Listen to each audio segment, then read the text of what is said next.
Selamlar arkadaşlar. Bu bir vişne ağacı. Üzerinde çok çiçek vardı. Ancak zaman geçtikçe bu çiçekler meyve taslağına döndükçe dökülmeye başladı. Bununla birlikte yaprakları da çok fazla arttı. Belli ki yaprakların biraz azaltılması gerekiyor üzerindeki meyveleri tutabilmesi için. Meyvelere olan etkiyi de göstermek istiyorum. Mesela meyveler şöyle büyüyüp yeşil oluyor.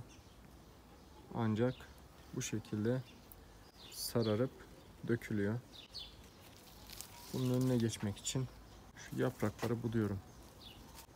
Şöyle fazlalık olan yaprakları, genç yaprakları budamamız gerekiyor.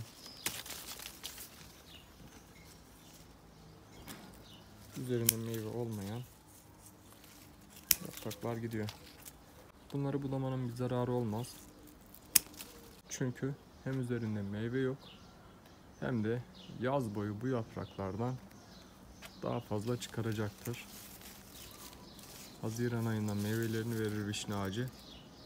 Ondan sonra kendisine çalışır. Kendisine çalışırken suyu verirseniz, etrafını çapalarsanız yaprak çıkaracaktır ve büyüyecektir. Kaldı ki bu yaprakları şekil budaması olması için de budayabilirsiniz. Gücünün bu yapraklara gitmemesi için nereye gitmesini istiyorsanız orayı bırakırsınız. Geri kalan dalları, yaprakları budarsınız. Bakın bunun içerisi çok sık olmuş. Bu sıklık iyi değil. Bu yaprakları budayarak içine hem hava hem güneş girmesini sağlıyoruz. Hem de enerjisinin bu yapraklara gitmesine engel oluyoruz. Gördünüz. Bu şekilde dala giden tüm yaprakları budayıp ağacın enerjisinin meyveye gitmesini sağlıyorum. Şuradan biraz daha ayrıntılı göstereyim. Görüyorsunuz. Buralarda hiç meyve yok neredeyse. Uçta biraz meyve var. Ancak tamamen dal olmuş. Bu dalları alıyorum ve ağacın meyveye enerjisini yöneltmesini sağlıyorum. Bir bağ makası ya da büyük bir makasla bu işlemi yapabilirsiniz. Özellikle gövdeye yakın olan genç dalları budamak gerekiyor. Bakın uçlarda da var ama uçları budamak meyvelere zarar verebilir. Çünkü dalın kurumasına neden olabilir. Onların da uçlarından alıyorum. Böyle uçlarından alarak uçlarını körlüyorum.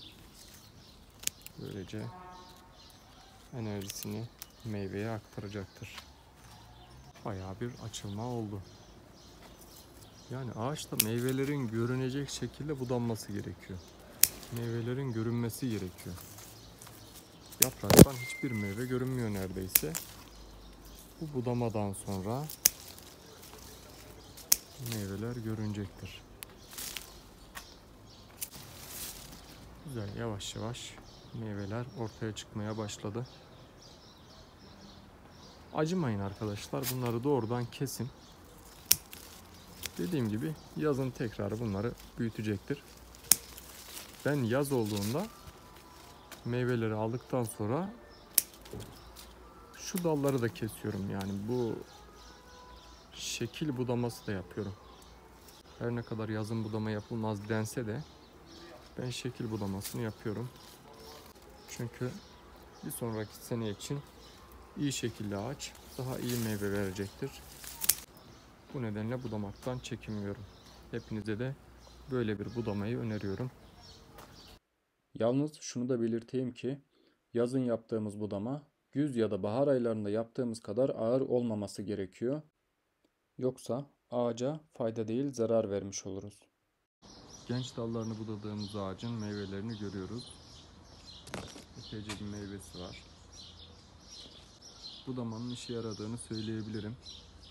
Budadıktan sonra neredeyse hiç meyve dökülmedi. Evet, çok fazla meyve yok aslına bakarsanız. Bunun birinci nedeni bu sene vişne ağaçlarında meyve olmaması. İkinci nedeni ise benim bu ağaçtaki meyvelerin çoğunu yemiş olmam. Bayağı bir meyve vardı ama ben birkaç gündür gelip gidip yediğim için, çocuklar da topladığı için üzerinde meyve kalmamış diyebilirim.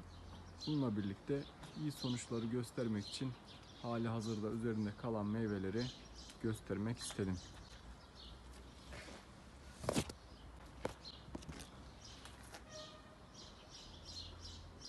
Bu şekilde. Hepinize kolaylıklar dilerim. Görüşmek üzere.